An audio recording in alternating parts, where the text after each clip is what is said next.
আমরা এখন সেই বিউটি বোর্ডিং এর স্বত্বাধিকারী প্রহ্লাদ চন্দ্র সাহার ছেলে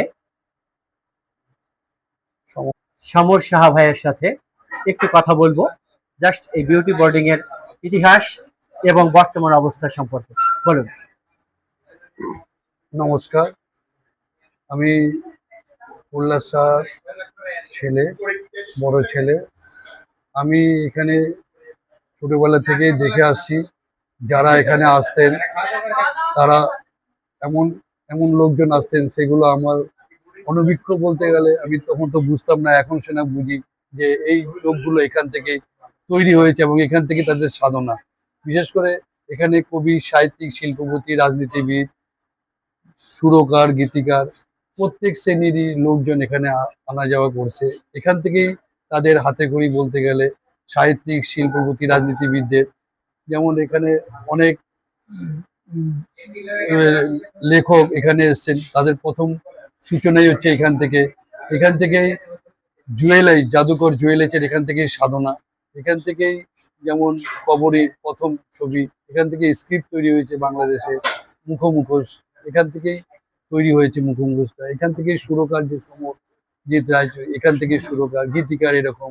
যেমন আমি এখানে দেখেছি নজরুল, কবি নজরুল, উনি যখন আসলেন স্বাধীনের পরপরই, তখন উনি বললেন যে কথা বলতে পারছেন না, ওনাকে খিলখিলগাজি নিয়ে এসেছিলেন। তখন উনি বললেন যে আমাকে বিউটি বোর্ডিং এ নিয়ে যাও একবার। জানি না ওনার কি স্মরণ হইলো, তখন উনি এই লাস্ট এখানে পদচারণা করে গেছেন, ওনাকে ধরে নিয়ে গেছেন। এখানে কবি জসিমউদ্দিনের প্রথম কবিতা এখান থেকে হয়েছে, কবি শামসুর রহমানের প্রথম কবিতা এখান থেকে, সৈয়দ শামসুল হকের এখান থেকেই শুরু। এরকম আরো অনেক অগণিত নাম বলে শেষ করা যাবে না। তথাপি আমি বলতে চাই যে তাদের পদচারণা এটা মুখরিত। আমরা জানি না এটা কতদূর আমার পরের জেনারেশন কি ধরে রাখতে পারবে কি পারবে না।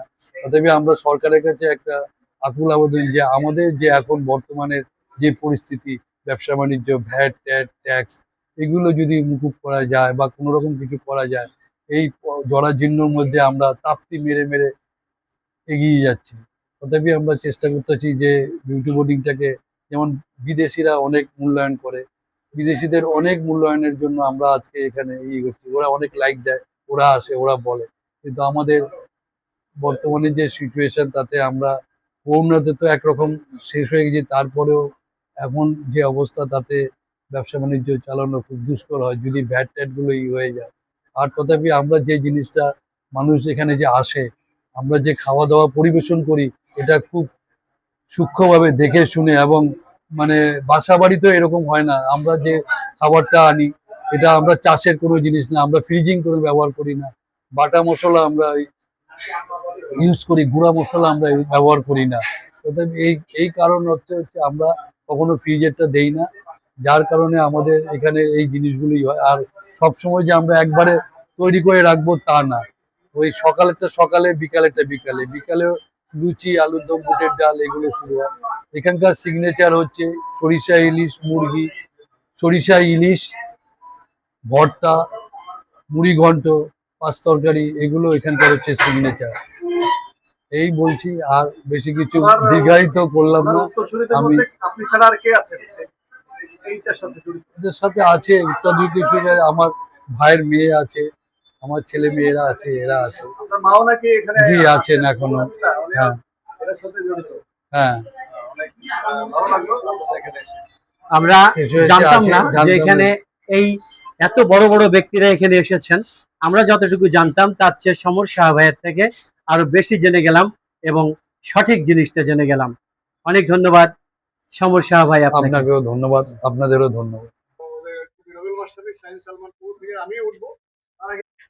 বিউটি বোর্ডিং থেকে বিদায় নেব, তার আগে এখানে আসার ঠিকানাটা হচ্ছে সদরঘাট।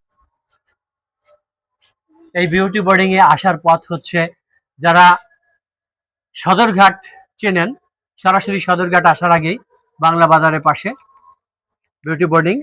যারা গুলিস্তান থেকে বা গাজীপুর থেকে বা যেখান থেকে আসেন না কেন, সদরঘাট আসবেন। লঞ্চে আসলে তো আরো ভালো, যারা বরিশাল থেকে আসবেন এখানে এসে বিউটি বোর্ডিং বললেই হবে। ধন্যবাদ সবাইকে।